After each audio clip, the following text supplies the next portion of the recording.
varias abiertas al mismo tiempo, perdón.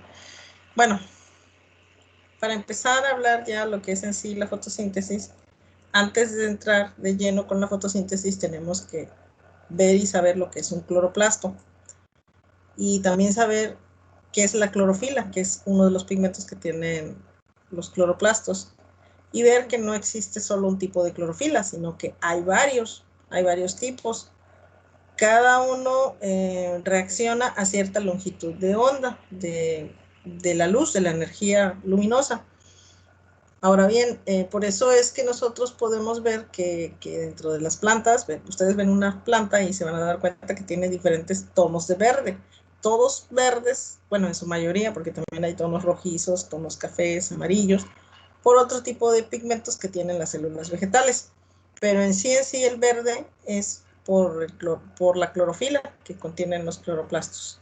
Pero al ser de varios tipos, la clorofila, es que reaccionan a diferentes longitudes de onda y por eso es que vemos diferentes tonos de verde entre las plantas. No vamos a ver un solo tono, ¿cierto? ¿Han visto eso? ¿Han observado que las plantas tienen un tono verde más oscuro, verde más claro, como que intermedio y así? Entonces, bueno, esto se debe a los diferentes tipos de clorofila que existen en las células vegetales. Entonces, básicamente, acuérdense que en la clase que vimos mitocondria y que vimos la teoría de cómo surgió la mitocondria, allí mismo se tocó el tema de cómo pudo surgir el cloroplasto. ¿Se acuerdan de la teoría endosimbiótica, en donde dice que de forma parecida surgió el cloroplasto adentro de una célula vegetal? Obviamente evolucionó ya una célula vegetal una vez que tenía el cloroplasto adentro. ¿Y por qué? Pues porque hay bastante analogía entre la mitocondria y el cloroplasto. No quiere decir que sean iguales, simplemente que son parecidos o análogos. Significa que la mitocondria produce la energía en las células animales, mientras que el cloroplasto produce, si bien no produce la energía en sí, lo que produce son todos los componentes que va a requerir la célula vegetal y que también incluso va a requerir para funciones energéticas. ¿Y de dónde obtiene la diferencia con nosotros los animales y las células animales en general? Es que la energía se obtiene, las plantas la obtienen directamente del sol. De allí viene. Nosotros dependemos del reino vegetal para sobrevivir. Sin embargo, créanme que las plantas, si nosotros no existiéramos, pues ellas estarían bien en el planeta y no nos echarían mucho de menos, a diferencia de nosotros, y iban a poder seguir viviendo, a diferencia de nosotros, si nos acaban las plantas. La verdad, dependemos más de ellas que ellas de nosotros. Bueno, digo, esto es para crear un poco más de conciencia ecológica, aprovechando la clase. Es así como el sermón de la montaña que corresponde a este tema de hoy. Pero hay gente que dice, ay, ese árbol no me sirve de nada. ¿Para qué está ese árbol ahí? No sé si han oído expresiones de gente que luego así dice, de un árbol, por ejemplo, que no sea frutal. Y que, ay, no, y aquí en Veracruz es muy común eso de que, ay, cómo tira hojas, ya quiero que lo quiten porque ya me cansé de estar barre y barre y barre todos los días las hojas que tira el pobre arbolito. Ah, pero eso sí, cuando hay sol, todos quieren estar bajo el arbolito, ¿cierto? Bueno, pues todos los árboles cumplen una función, aunque no sea exclusivamente darnos a nosotros los humanos cosas que necesitemos, que además sí nos dan oxígeno, que sí lo necesitamos, ¿verdad? Pero bueno, hay que respetar la diversidad biológica que existe en el planeta y dejar de pensar que todo es nada más para uso y abuso de los humanos. No, señor. Las plantas llegaron incluso antes que nosotros a poblar este planeta. Nosotros llegamos después, nosotros humanos. Somos los últimos hasta ahora en la cadena evolutiva. A lo mejor después de nosotros vienen otros seres de otro tipo. No sabemos, pero bueno, de momento somos nosotros, somos los últimos. Fuimos los últimos en llegar. Ok, bueno. Dicho lo dicho, pues vamos a empezar a ver y conocer el cloroplasto. Lo bonito de las células, les repito, es que ellas pueden sintetizar todos los componentes que requieren, todos sus nutrientes, a diferencia de nosotros si fuéramos tuviéramos células vegetales, si fuéramos plantas, pues no tendríamos que comer, nada más con ponernos ahí al sol y ya haríamos todas las reacciones de fotosíntesis, pero pues no es el caso. Bueno, entonces vamos a empezar a ver lo que es en sí el cloroplasto y cómo está constituido, cómo está formado, cómo se le llama a la agrupación, cómo está en la célula vegetal. Bueno, vamos a proyectarles aquí un videito. Vamos a ver dónde está, compartir. Aquí.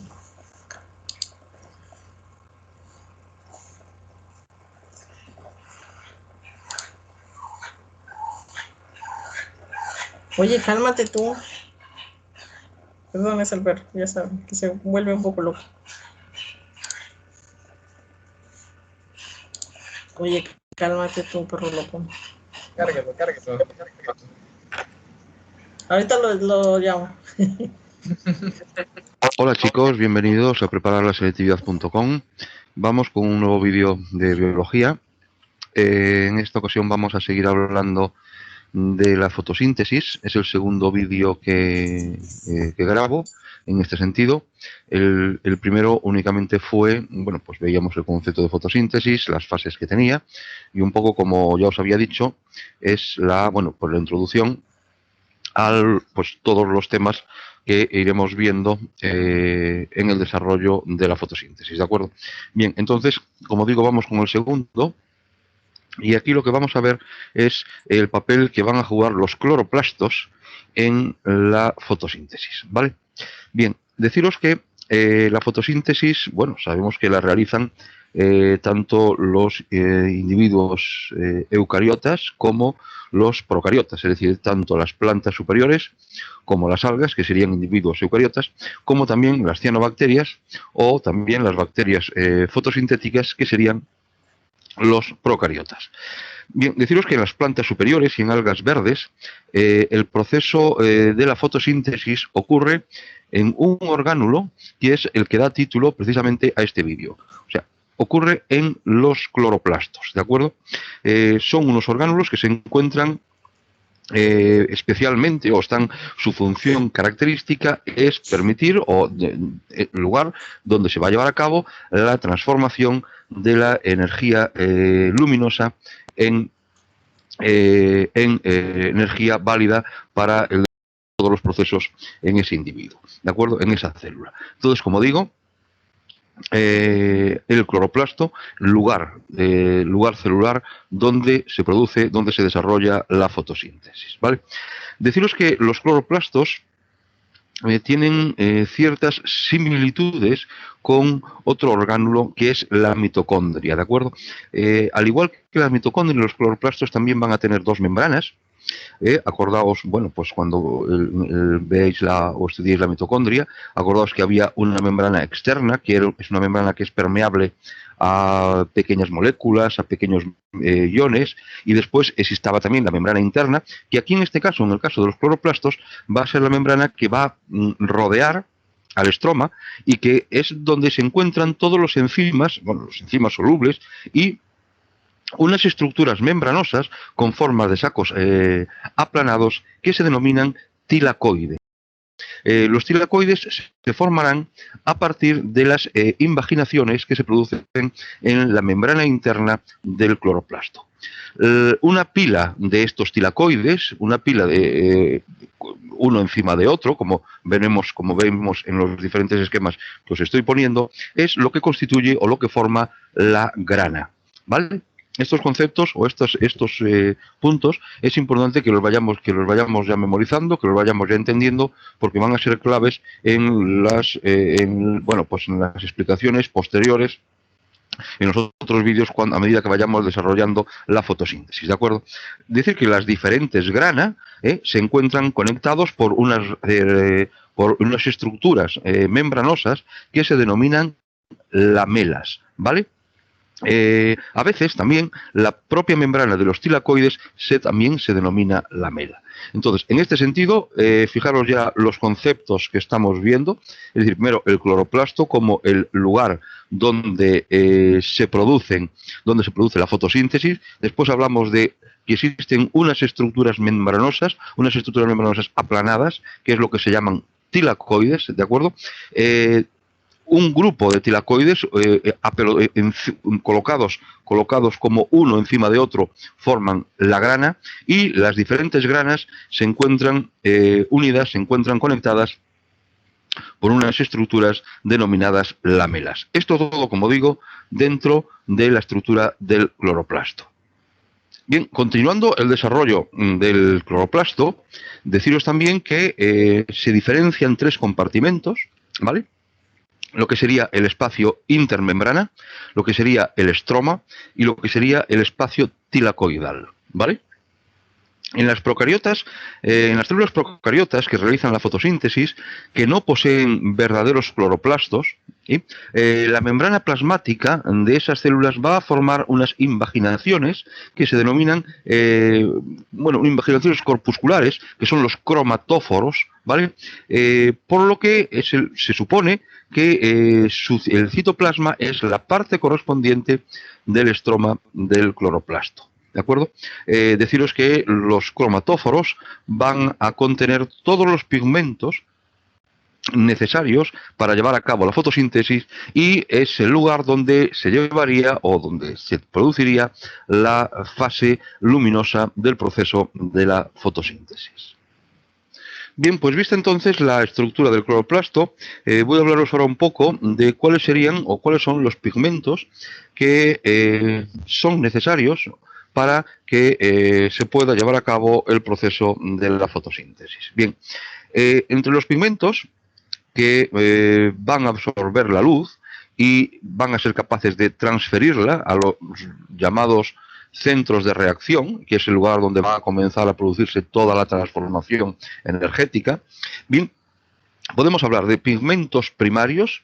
Aquí están las clorofilas, y pigmentos secundarios. Aquí tenemos por un lado los carotenos, los carotenoides, que tenemos aquí se diferencian dos: las xantofilas y los propios carotenos. Y después tenemos también las biliproteínas, y aquí hablaremos de la ficocianina y de la ficoeritrina, ¿vale? Pigmentos primarios y pigmentos secundarios. Colocando ya el esquema de la clorofila, pues es el pigmento más importante a la hora de llevar a cabo el proceso de absorción de la luz. Claro que son pigmentos verdes, que están formados está formada su estructura por cuatro ciclos, o por cuatro estructuras cíclicas, ¿de acuerdo? Heterociclos, que se denominan anillos pirrólicos. Los grupos de anillos pirrólicos tiene cinco, es un ciclo de 5 carbonos, ¿vale?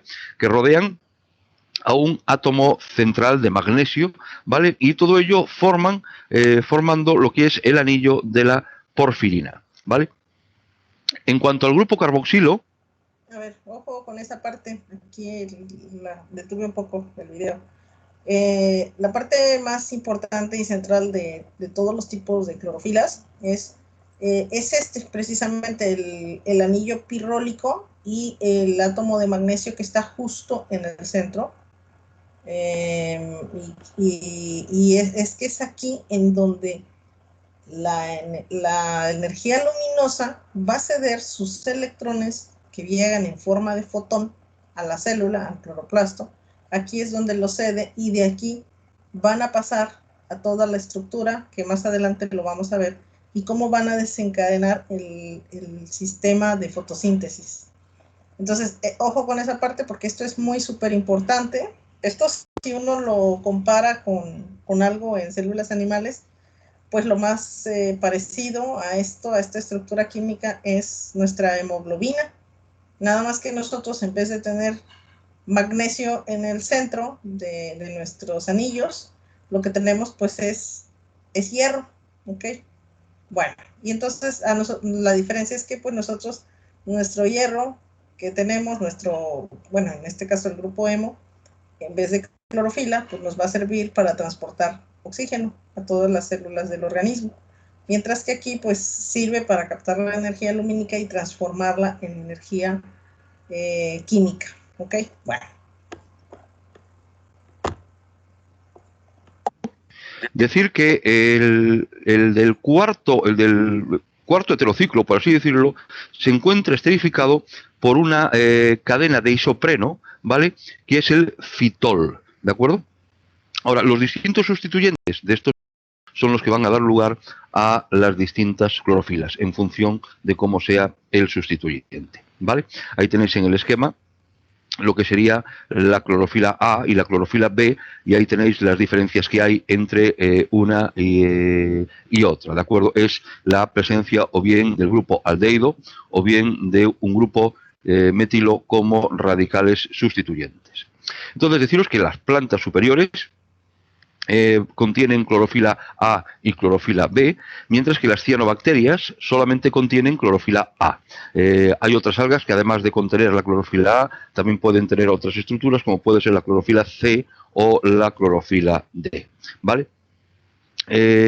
Las bacterias, deciros también que tienen unas clorofilas especiales, ¿vale?, denominadas bacterioclorofila, ¿de acuerdo? Y ahí tenéis en el esquema, que tenéis delante ahora, los diferentes tipos de pigmentos, tanto la clorofila, la estructura de la clorofila, con sus anillos pirrólicos, ¿de acuerdo?, con lo que es el anillo de la porfirina, unido al fitol, formando enlace éster, esa cadena de isopreno, y con los diferentes sustituyentes, bien grupo aldehído o bien metilo, ¿vale?, que dará lugar a los diferentes tipos de clorofila. Y por otro lado tenéis también ahí en el esquema un caroteno y una ficocianina. Bueno, deciros también ahora que las clorofilas tienen unas zonas de absorción en el espectro que van entre los 400 y los 500 nanómetros, que sería la coloración azul. También absorben a nivel de 600 y 700 nanómetros en el espectro, que sería la coloración roja, pero lo que no van a absorber y por tanto reflejan es la coloración verde, por lo tanto de ahí su color. Deciros también que los pigmentos accesorios, es decir, todos los que habíamos visto cuando os dije la clasificación de estos pigmentos, los pigmentos accesorios o también llamados secundarios, que eran los carotenos y que eran las biliproteínas, es decir, que van a extender toda su capacidad de absorción, el rango de luz, a otras zonas del espectro electromagnético, ¿vale? Y decir que tanto los carotenos, el beta-caroteno como el alfa-caroteno, como las xantofilas, que serían las luteínas, por poner un ejemplo así, también la fucosantina, pues decir que tienen sistemas de dobles enlaces conjugados que van a ser los responsables de la capacidad de absorción, de la alta capacidad de absorción de estas moléculas. Pensar que es en los dobles enlaces donde se encuentra la capacidad de absorber la luz. También recordar que los anillos pirrólicos tienen los dobles enlaces conjugados que tienen en su estructura. Un apunte más sobre los carotenos es que, además del papel que desempeñan como responsables de la absorción de la luz, deciros también que juegan un papel como antioxidantes, ¿vale? Y evitan que se pueda producir la asociación de moléculas de clorofila excitadas con el oxígeno y que provocaría la destrucción de las mismas. Esta excitación de las clorofilas vendría como consecuencia de la oxidación, ¿vale? Los carotenos van a impedir esto, ¿de acuerdo? Bien. Pues decir ahora que los pigmentos fotosintéticos se agrupan en unos sistemas funcionales que se denominan fotosistemas. Esta palabra también va a ser importante para el desarrollo, para la comprensión de la fotosíntesis, ¿vale? A ver, aquí resumido. A mí no me interesan tanto ni las ficoeritrinas, ni las ficocianinas, ni los beta-carotenos, aunque obviamente tienen una gran importancia dentro de la célula vegetal. Aquí nos vamos a centrar básicamente en la clorofila y saber que las plantas tienen 4 tipos de clorofilas: A, B, C y D. Las más comunes son la A y la B. ¿ok? C y D no son tan comunes, aunque sí las hay en algunas especies vegetales, no en todas. Y como decía esta persona en el video, hay unas clorofilas especiales un poquito diferentes que son exclusivas de las cianobacterias. A ver, hay bacterias, sobre todo en cuerpos de agua, que esas bacterias son de color verde. ¿Por qué? Porque tienen las clorofilas y que realizan fotosíntesis, ¿ok? Y a esas se les llaman cianobacterias, ¿ok? Y bueno, pues eso. Pero nosotros nos vamos a centrar en general en la fotosíntesis y nos vamos a entrar a ver los tipos de clorofila que hay para esas bacterias. Nada más vemos en general las que hay, las 4 que hay, A, B, C y D. Y aquí muestran la longitud de onda, el espectro en donde más absorben energía. Entonces, por ejemplo, la clorofila A, vamos a ver una por una. La A la pueden ver con la línea azul. La línea azul, y se ve que su máximo empieza a absorber un poquito antes de los 400 nanómetros y su pico máximo, encuentra un pico máximo como a los 420, una cosa así. Desciende a los 450 y luego tiene otro pico, empieza a subir aquí y tiene otro pico alrededor de los 650 nanómetros y termina en los 700, ¿ok? Mientras que la clorofila B, su máximo de absorción, cuando empieza a absorber a los 400 y su máximo pico, aquí lo ven en verde, la clorofila B, está alrededor de los 450, está un poco más desplazado que la clorofila A. Si se dan cuenta, la clorofila A está antes como 430, una cosa así, mientras que esta está como 450, decae hasta los 500 y de allí otra vez obtenemos otro pico más pequeño antes de los 650, que serían más o menos como a los 640 nanómetros, y decae otra vez.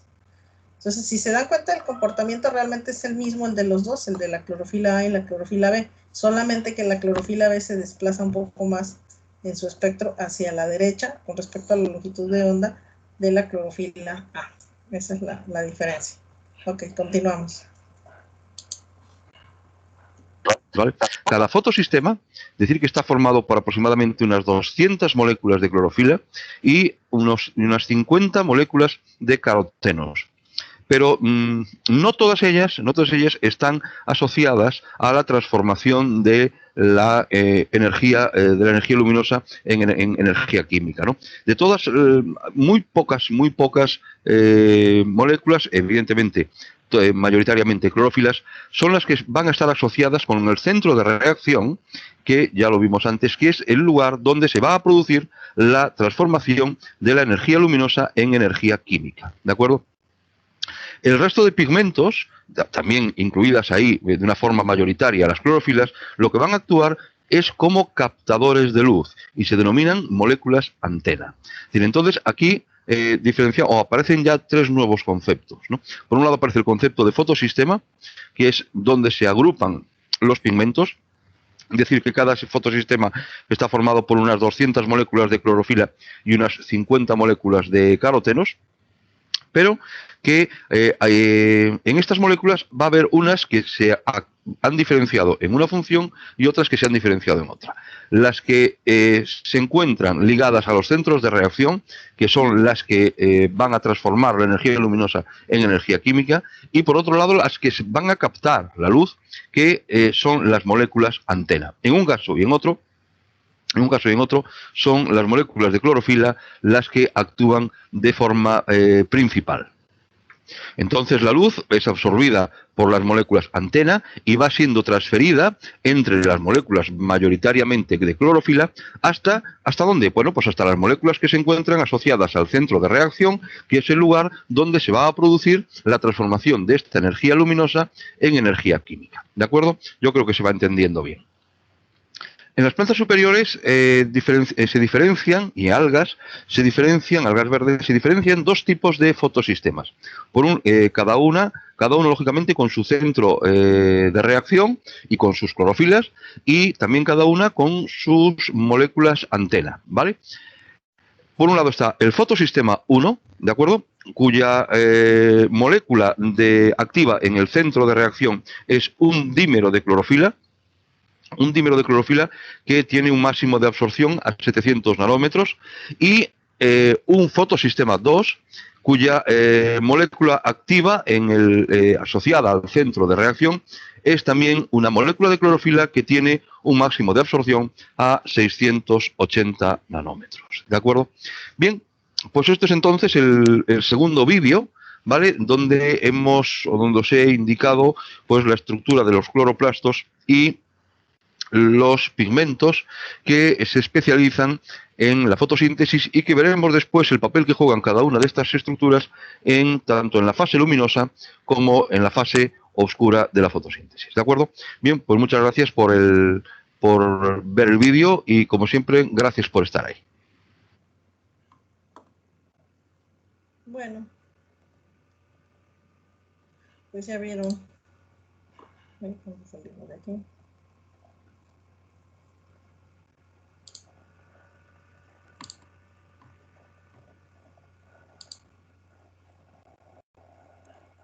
Pues así a grandes rasgos, bueno, lo básico, lo fundamental, lo que es el cloroplasto y los tipos de clorofilas. Mencionan en el video dos fotosistemas, el 2 y el 1, y que trabajan a diferente longitud de onda, y esto por el tipo de clorofila que contienen. Ok, es que la fotosíntesis es un proceso complejo, largo, y que se lleva a cabo pues en dos partes del cloroplasto, y tenemos los dos fotosistemas. Entonces eso hay que verlo ahora que veamos fotosíntesis. Lo que ahora quiero que quede claro pues es lo que es en sí la clorofila. Bueno, el cloroplasto primero y luego lo que en sí es la clorofila. ¿Alguna duda, alguna pregunta hasta aquí?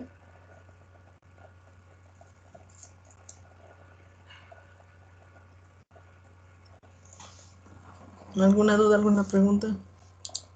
¿Sí sabían eso de que nosotros cuando vemos un color es exactamente el que corresponde a la longitud de onda que ese objeto no está absorbiendo, sino que lo está reflejando? ¿Sí sabían eso? Sí. ¿Sí? Ahora. Entonces, por ejemplo, en las plantas, el color que no absorbe la clorofila es justamente en el rango del verde. Ahí es donde eso es que nosotros podemos ver a todas las células rojizas de ese color. Cuando lo vemos rojizo, pues el color rojizo de las plantas corresponde a pigmentos como rojizo, amarillo, que es el rojizo. Y naranja corresponde a los betacarotenos. Tenemos otros tipos de pigmentos que dan coloración, sobre todo a las flores, colorcitos. Que en sí las células toman tallo y hojitas celestes. Bueno.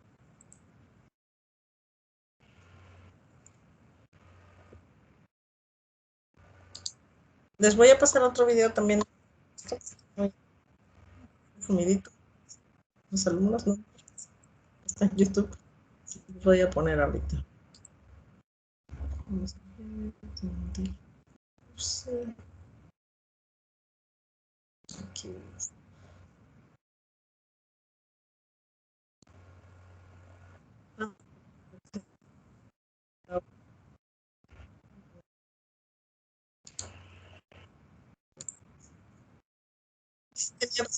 El perro lo deja uno, lo carga uno, aunque sea a unos minutos y se calma. Lo pegué, y sí se calma.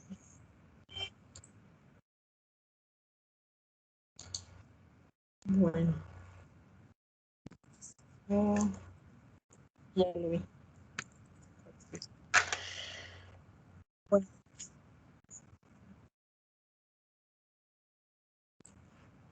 Vamos a ver a continuación. Bien, pero primero, así básico, veamos quién los de los cloroplastos. súper básica. Como los que necesitan de la saber presentación. de lo que es un cloroplasto. Bien, estos videos los hago precisamente porque ser estudiante no es fácil. Y hay ocasiones en las que estudias un tema y por más que lo estudias, no lo entiendes. Y precisamente eso es lo que por lo cual estoy subiendo estos videos, para ayudarlos. Igualmente, al final de cada video estaré dejando estas presentaciones que yo hago. Pueden tomarlas, pueden presentarlas cuando algún profesor les deje una exposición. Tómenlas, les va a ayudar mucho y no me tienen que dar crédito, se las estoy regalando. Bueno, comencemos con el tema. Cloroplasto. Para empezar, un cloroplasto es un organelo que se encuentra dentro de células eucariotas. Bien, como bien dije ya, un cloroplasto es un organulo celular que principalmente se encarga de la fotosíntesis. Bien, están limitados por una envoltura formada por dos membranas concéntricas. ¿Qué quiere decir concéntrico? Que se encuentran una sobre la otra, una está envolviendo a la otra, y contienen vesículas que normalmente se llaman tilacoides. Y en estos tilacoides se encuentra la clorofila. Bien, la clorofila yo creo que ya han oído hablar de ella por lo menos una vez en su vida. Y bien, la clorofila es un pigmento, ¿sí? No es más que un pigmento que se encuentra dentro de los tilacoides. Y bueno, se encuentran también demás moléculas que convierten la energía lumínica en energía química, y es lo que vamos a ver a continuación. Bien, pero primero, así básico, veamos quién descubrió el cloroplasto. Bien, en 1881 fue un alemán, es Theodor Engelmann. Bien, ¿cómo lo descubrió? Él estaba ahí en su microscopio haciendo unos experimentos con algas del tipo Spirogyra. Él, al alusar una célula de esta alga, notó que por aquí, bien, esta es una célula, aquí está, empieza y acá termina. Y todo esto, lo que vemos verde, es el cloroplasto. Bien, él iluminó esta célula y por aquí, por fuera de la célula, había bacterias, imagino que eran aerobias, que respiraban oxígeno. Y bien, él lo que vio es que al usar la célula, las bacterias que andaban por aquí y por fuera se empezaron a agrupar cerca de los cloroplastos. Y bien, esto tiene sentido porque un cloroplasto realiza fotosíntesis y un desecho de la fotosíntesis es el oxígeno. Sí, y este oxígeno lo respiran estas bacterias, lo cual explica perfectamente por qué se agrupaban donde estaban los cloroplastos. Bien, para entender esto mejor hay que saber el origen de los cloroplastos. ¿Cómo fue que están ahora dentro de las células? Bien, la teoría más aceptada es la de la endosimbiosis. Bien, ¿qué pasa con la endosimbiosis? Se dice que anteriormente había un fagocito primitivo, ¿sí? En este caso es este verde. Y aquí tenemos lo que vendría siendo una cianobacteria, que eran las bacterias que realizaban fotosíntesis. ¿Qué pasa? Pues el fagocito primitivo, se le empieza a comer, literalmente, se la come. Y posteriormente a esto, se empieza a dividir, pero ya con la que se comió dentro. Y sus hijas comienzan a tenerla dentro también, la que se la come. Esto explica también por qué el cloroplasto tiene una doble membrana. Porque una célula al momento de fagocitar una cosa la envuelve en una membrana. Y dentro del citoplasma está envuelta en la membrana. Este es uno de los puntos más fuertes de la teoría de la endosimbiosis. Aquí vemos cómo la grandota ve a la chiquita y ¡glup!, se la come, endosimbiosis. Los dos no se hacen daño y pueden vivir juntos. Bien, Aquí vamos a verlo más claro. Tenemos un procariota, un procarionte ancestral, donde tiene nada más una membrana y su nucleoide ahí medio revuelto en el citoplasma. Hay una teoría que se llama autogenia, que trata de explicar cómo se formaron los pliegues y la membrana del núcleo. Sí, los pliegues, como por ejemplo el aparato de Golgi o el retículo endoplasmático. ¿Sí? ¿Qué pasa con esto? La membrana exterior se empieza a plegar, a formar pliegues, pero hacia adentro. Y bueno, llega el momento en que estos pliegues se separan por completo de la membrana externa, como lo podemos ver aquí. Y ahora ya se tiene un núcleo más definido porque ahora está envuelto en una membrana. Y después viene la endosimbiosis, que era lo que veníamos diciendo. En la endosimbiosis también se encuentra la mitocondria. ¿Y esto por qué? Porque ambas poseen ADN, o sea, son muy similares a una bacteria.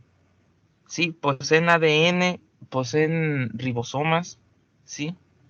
Entonces, ¿qué pasa? Se come, el fagocito primitivo se come a una bacteria aerobia, que posteriormente se transforma en una mitocondria. Aquí lo tenemos. Pero hay algunas de estas células que no se conformaron solamente con comer bacterias aerobias. ¿Sí? Aquí la tenemos.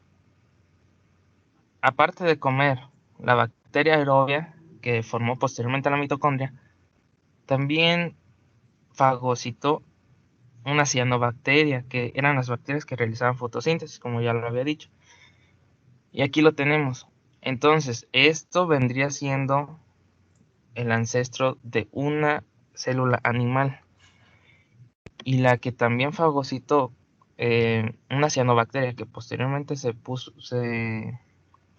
convirtió en cloroplasto, vendría siendo el ancestro de una célula animal. Bien, pero vamos a ver más a fondo cuál es la función de un cloroplasto. Bien, este lleva a cabo la fotosíntesis mediante el pigmento clorofila. Y este pigmento lo poseen pues las plantas verdes. En un momento más veremos por qué solamente las plantas verdes poseen este pigmento. Bien, la forma. Un cloroplasto puede tener varias formas. Se encuentra en las células vegetales inferiores, que son las que no producen flores. Se encuentran 4 tipos de formas. Está la espiral, que es en la que se descubrió el cloroplasto. La estrellada, aquí podemos ver cómo tiene forma de estrella. Herradura. Y aquí casi no se nota la herradura, pero sí, aquí no se alcanza a juntar, formando la herradura. La semicilíndrica, aquí la tenemos. Y la que estamos, con la que estamos en mayor contacto y más familiarizados es la ovoide, de las células vegetales superiores, que son las que producen flor, frutos y cosas así, las que vemos muy seguido. Pero ¿qué composición tiene un cloroplasto? Mayormente es proteína y lípidos, ¿sí? ¿Por qué? Porque la membrana de los tilacoides, tanto como las dos membranas que tiene, pues están formadas de lípidos y proteínas, ¿sí? Los glúcidos, pues es muy variable. Ahí, la clorofila, solamente hay un 9% de clorofila en un cloroplasto, lo cual no es mucho en cierta parte, pero para un pigmento sí. También existen otros pigmentos, ¿sí? Como carotenoides. Y como ya veníamos mencionando, el ADN y ARN que poseen. Su tamaño, de 4 a 6 micrómetros. Bien, muy bien. Y aquí vemos, confirmamos que en realidad así es, con la barra de escala. Si nosotros la tomamos y la ponemos encima, vamos poniéndola, vamos a ver que en realidad son alrededor de 4 micrómetros. Bien, pasamos a la parte interesante, la estructura. Bien, aquí vemos en color amarillo la membrana exterior y la membrana interior. Aquí están juntas, concéntricas, una envolviendo a la otra. Y vemos dentro unas estructuras que parecen torrecitas conectadas. Bien, esas torrecitas están formadas por tilacoides. ¿Y qué es un tilacoide? El tilacoide es como esta monedita, este saquito ahí aplanado. Y cuando se juntan varias en una torre, se le llama grana. Bien, estas torres están conectadas por conductos que se llaman tilacoides aplanados, ¿sí? Pero dentro de lo que es el cloroplasto, aquí anda un líquido que se llama estroma, ¿sí? Vendría siendo pues, algo similar al citoplasma en la célula, ¿sí? Es un líquido que por ahí anda circulando. Bien, ¿qué pasa? Aquí vemos el corte de una grana, la podemos ver por dentro. Pues son conductos, son vesículas que dentro tienen un pH más bajo, porque, bueno, ahorita lo vamos a ver. Bien, ¿qué características? Son muy abundantes en las células superiores, obviamente, porque son verdes. Bien, el número de cloroplastos que existe en una parte de la planta y en otra varía mucho. Por ejemplo, en las hojas, que es donde se capta la mayor cantidad de luz, vas a encontrar más cloroplastos por célula que, por ejemplo, en el tallo cerca de la raíz, donde pues casi no recibe luz. Bien, ¿esto por qué? Porque los cloroplastos tienen una propiedad que se mueven libremente adentro de la célula, pero siempre buscando la luz. Ellos lo que buscan es captar la mayor cantidad de luz para poder realizar la fotosíntesis. Bien, ahora vamos a una parte muy importante, que es saber y conocer cómo es el proceso de fotosíntesis. Aquí tengo varias imágenes que les voy a ir mostrando, donde vamos a ir comprendiendo mejor cómo es este proceso. Bien, está aquí. Aquí tenemos otro diagrama de lo que es un cloroplasto. Estas pilas de aquí son las granas. ¿Qué pasa? Una grana es la que contiene la clorofila. Bien, la luz entra a las granas y al momento de estar en contacto con agua, aquí lo tengo. Bien, aquí, este es un tilacoide. Entonces, el tilacoide recibe luz y el agua que está dentro de él y anda por el estroma, la descompone, la fragmenta en oxígeno y en hidrógeno. El oxígeno, pues ahorita no lo necesita o no necesita mucho, así que lo libera. Y es el que comúnmente se libera a la atmósfera, ¿sí? Pero ¿qué pasa con el hidrógeno? El hidrógeno se lo queda dentro para posteriormente utilizarlo en la fase oscura de la fotosíntesis para sintetizar la glucosa. Bien, aquí podemos ver que el pH es bajo dentro del tilacoide por el exceso de hidrógeno que tiene ahí dentro, en comparación del pH alto del estroma que está fuera del tilacoide. Bien, volvemos. Algo que se me había pasado a explicarles es que la fotosíntesis se divide en dos fases. La lumínica, que es la que ya vimos, la que ocurre en los estromas, y la fase oscura, que es ya cuando se forma la glucosa y requiere de CO2. Como vemos aquí, en la fase luminosa se produce el ATP, que posteriormente se utiliza en la fase oscura para la elaboración de glucosa. Lo dijo mal.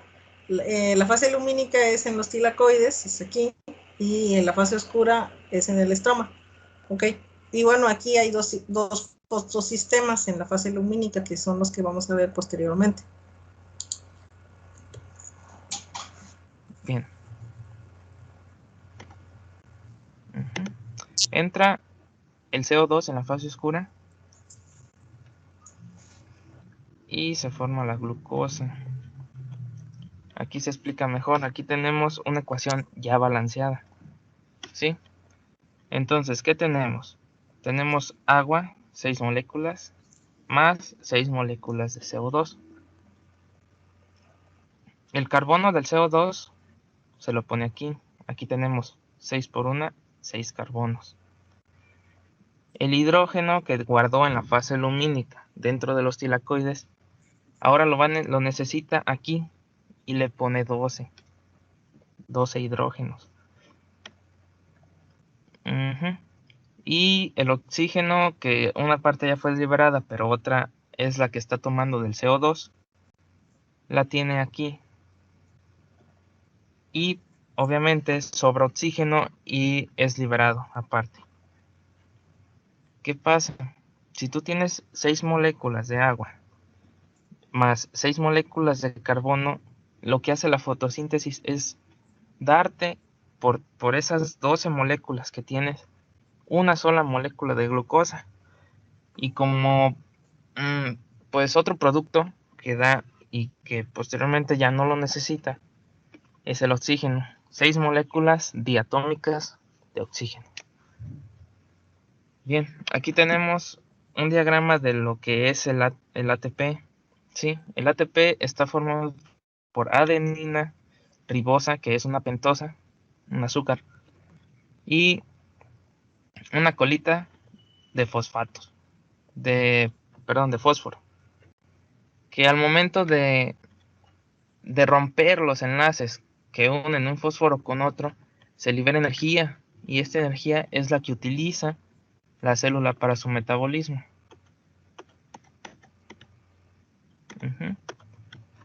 Bien, ahorita tengo un video donde se muestra cómo es que cómo es el movimiento de los cloroplastos dentro de la célula, ¿sí? Bien, espero que haya quedado entendido lo que es el proceso de fotosíntesis. Aquí vamos a ver el video.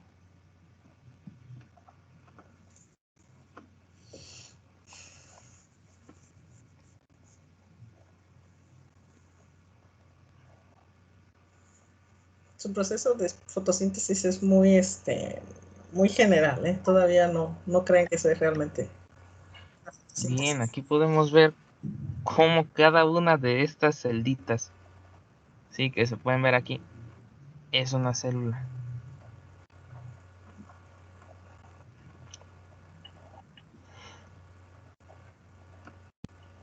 Y aquí vemos, esas bolitas pequeñas verdes son los cloroplastos y se están moviendo, buscando la luz.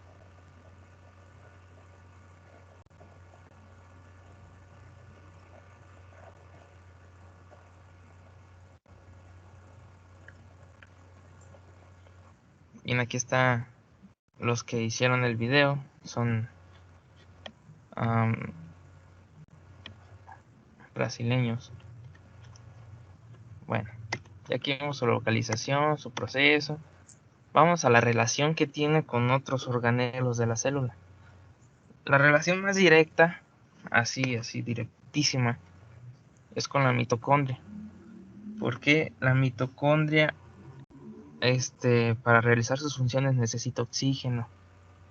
Y este oxígeno lo libera el cloroplasto, porque el cloroplasto ya no necesita el oxígeno de sobra. Así que lo libera y la mitocondria lo recibe gustosa para realizar sus funciones. Bueno, aparte de que la mitocondria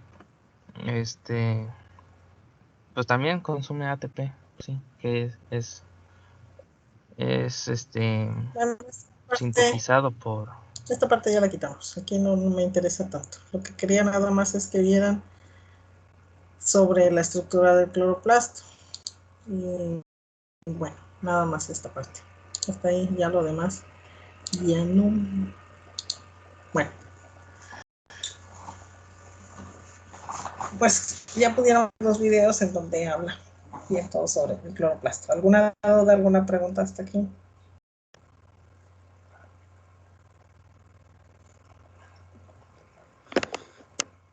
Bueno, ¿qué piensan? ¿Por qué creen que les hayan metido en el temario de biología celular fotosíntesis? A ver. ¿Por qué creen ustedes? ¿Forrajes? Por forrajes. ¿Ah? ¿Por ahí? ¿Alguien más?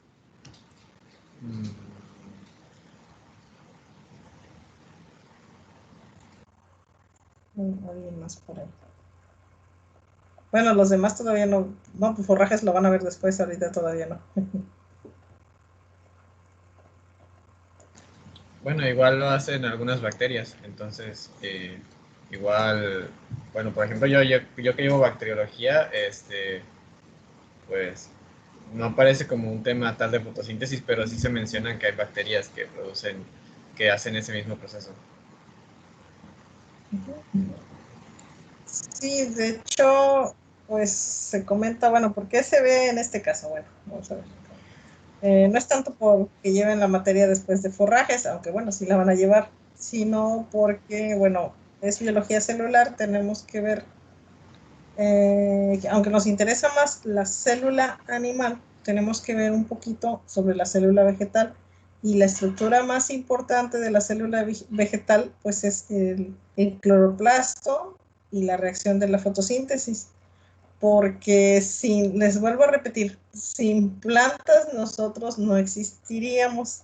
Ellas pueden existir sin nosotros, pero nosotros sin ellas, no. Entonces, esa es la razón.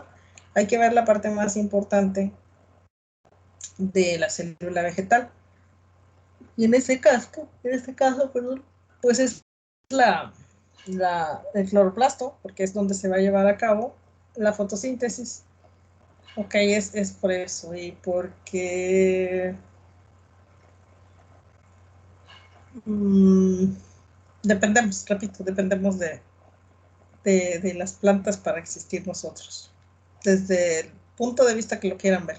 Ahora, en cuanto a producción de oxígeno, por un lado, pues, son nuestro alimento, y el que diga, es que yo soy carnívoro, ajá, sí, pero antes de comerse a la res que comió la vaca. A ver, la verdad, se comen se comen un conejo, que se comió antes del conejo. Nada, estamos nosotros dependiendo totalmente de las plantas para nuestros alimentos, para nuestra nutrición. Pero aparte ahora viene lo otro, que es la reserva de oxígeno. ¿Cuánto oxígeno se puede producir sin las plantas? Sin la fotosíntesis. No, no, no, no. Y entonces, se dice que la mayor parte de oxígeno que se produce en todo el planeta venía en el pasado de dos sitios. Uno, de toda la fotosíntesis de las algas y de las cianobacterias que existen en los mares. Aunque no lo crean, pero en los cuerpos de agua se produce más oxígeno que en tierra, ¿ok? Eso por el volumen, por la masa. Y de allí, el otro lugar, el Amazonas, pero como dije yo, eran los dos lugares de mayor producción de oxígeno. ¿Qué ha pasado? Pues hemos contaminado los mares. Entonces, al contaminarlos, pues ha afectado a todas las especies que viven en él, incluida las algas y las cianobacterias. Entonces no tenemos la misma cantidad, el mismo volumen que había antes, por lo tanto no tenemos la misma producción de oxígeno. Y por otro lado, pues la selva del Amazonas, ustedes saben que pues la han ido desforestando, la han ido quemando, tuvo incendios muy importantes, me parece, no recuerdo si fue ahorita hace unos meses que estábamos en pandemia, y o incluso el año pasado, pero ha tenido fuertes destrucciones. Los bosques pues, producen una buena parte del oxígeno que hay en el planeta, pero pues si los talan, si los incendian a propósito, porque se sabe que luego lo hacen a propósito, nada es accidental, o bueno, pocas veces es accidental realmente, pues ahí están las consecuencias. Pero bueno, en fin, por esa razón tenemos que ver esto, no por otra. Y también ayuda a conocer, a saber cómo se lleva ese proceso. Y eso pues se espera que sirva un poco más de conciencia también para las próximas generaciones. Y pues cuidemos un poco más lo que hay en el ambiente. En fin, realmente es por eso. Bueno, entonces la próxima clase se las voy a, no va a ser sincrónica, va a ser asincrónica. ¿Qué significa esto? Que a partir del viernes va a estar subida en Eminus, el video grabado, y ustedes lo van a poder ver cuando quieran. ¿Y de qué va a ser esa clase? Pues va a ser precisamente del proceso de fotosíntesis. Como yo sé que la siguiente clase sería solo 1 hora, no crean que me voy a dar vuelo grabando 3 horas de clase, ¿no? Por supuesto que no. Entonces solamente va a ser la parte correspondiente a ver los fotosistemas 1 y 2, pero no vamos a entrar a la otra parte de la fotosíntesis, que es la fase oscura. Que por cierto, les adelanto, mucha gente cree que se llama fase oscura porque nada más se lleva a cabo en la noche y que tiene que llegar la noche para que las plantas realicen esa fase oscura, o el ciclo de Kelvin, algunos le pronuncian en inglés. Bueno, pues no es así, no es por eso el nombre. Vamos a ver por qué se llama así posteriormente, pero les adelanto que no es porque la planta se tenga que esperar el reloj hasta que sea de noche y ya se ponga a trabajar. No es así. Ok, bueno. Entonces, bueno, la siguiente clase va a ser así, de manera asincrónica, y así no estarán obligados a entrar justo a la hora de la clase para verlo. Si puedo, se la subo mañana mismo y ya yo les avisaría aquí en Teams que ya está subida en Eminus la clase para que ustedes puedan verla, pero es el tema que sigue para esta semana, ¿ok? ¿Alguna duda, alguna pregunta hasta aquí?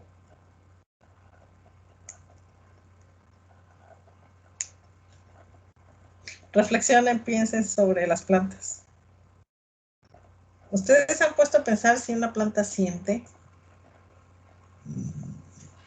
Mi mamá dice que sí, pero yo no le creo. ¿Usted no me cree que Digo la que planta sí. sienta? Es Digo que a que mi sí. mamá le gustan muchísimo las plantas, tiene un patio muy grande, entonces, o sea, le gustan mucho, pero como que también las trata con cariño. Entonces dice que sí sienten y las chiquea y todo.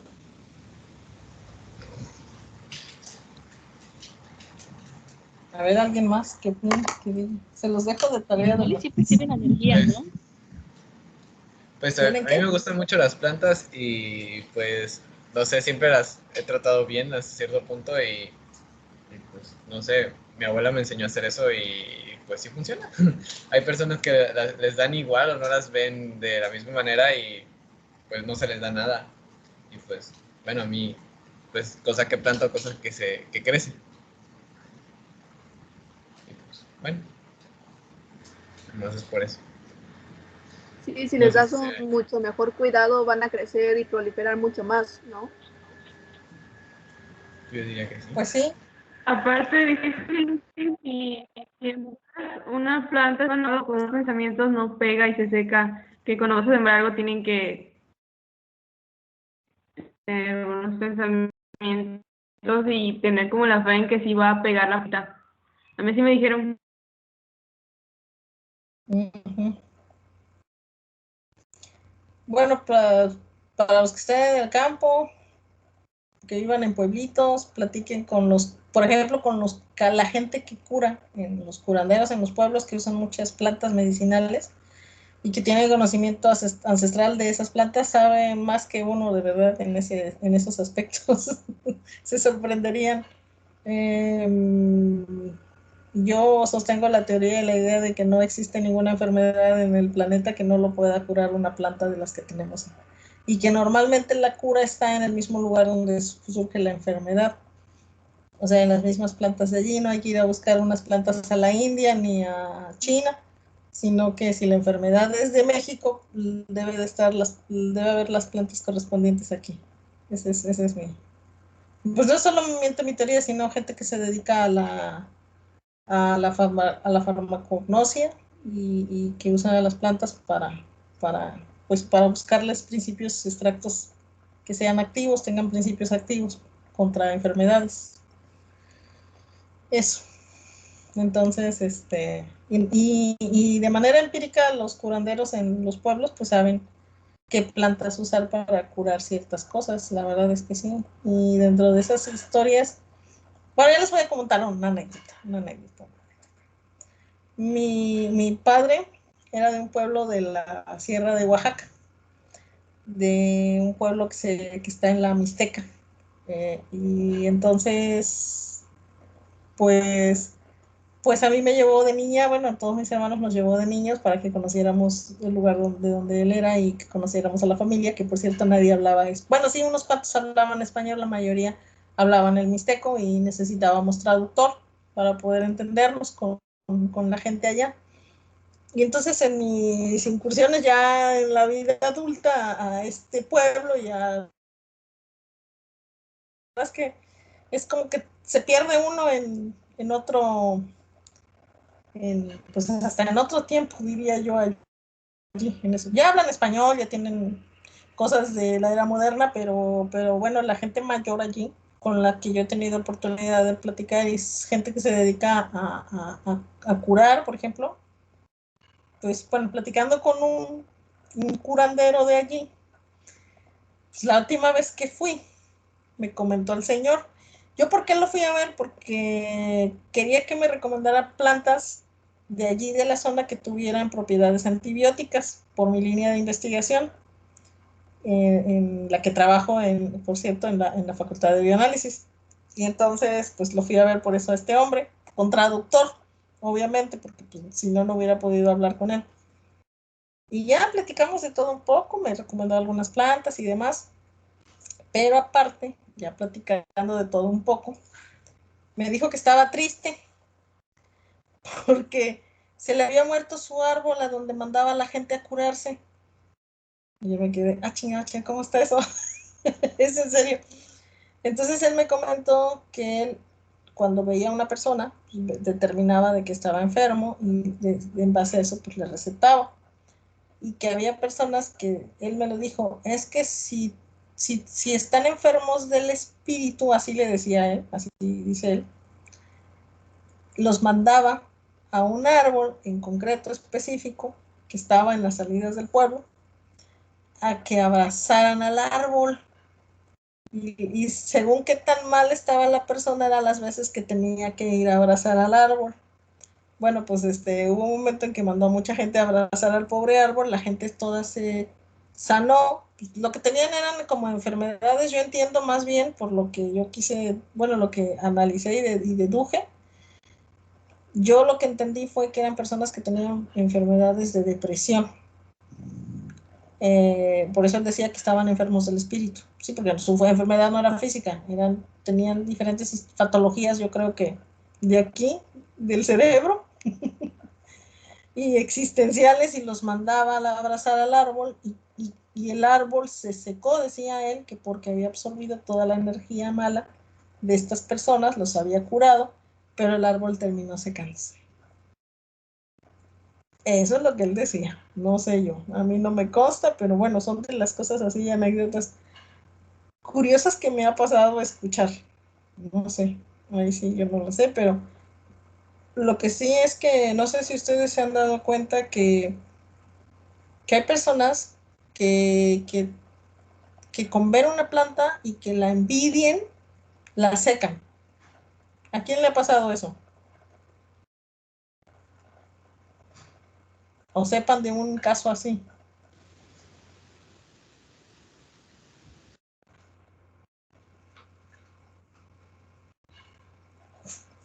¿A quién? ¿A quién?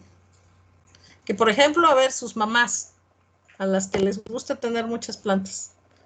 Va a dejar de grabar esto ya, de tener la grabación.